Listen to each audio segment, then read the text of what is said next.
mabuting balita ng Panginoon ayon kay San Mateo. Papuri sa iyo, Panginoon.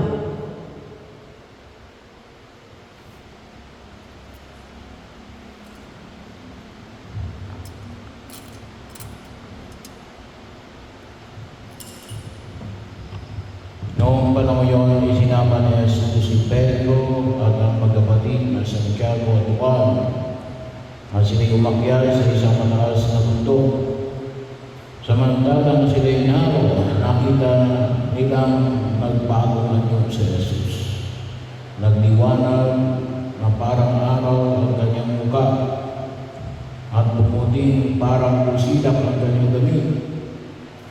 Nakita na lamang ang sukat ng tatlong alagad, sina Moises at Elias, na nakipag-usap kay Jesus.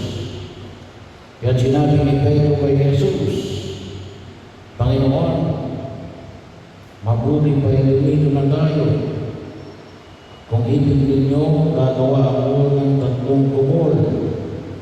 Isa sa inyo, isa kay Moises, at isa kay Elias. Nagsalita pa siya ng liliman sila ng isang malimning na ulap. At mula rito may dinig na nagsabi, ito ang minamahal kong anak, malubos kong pinalulugdan. Pakinggan niyo siya. Ang mga alagad ay natakot na gayon na lamang nang marinig nila ang tinig. At sila'y napasok-pasok. Ngunit nilapitan sila ni Jesus sa dilibo. Tumindig kayo, sabi niya. Huwag kayong mag-awol.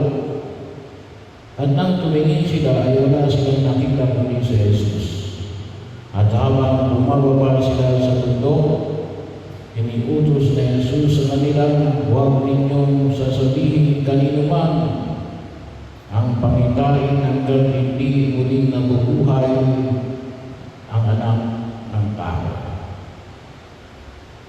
Ang mabuting balita ng Panginoon. Pinupuri namin, Panginoon, sa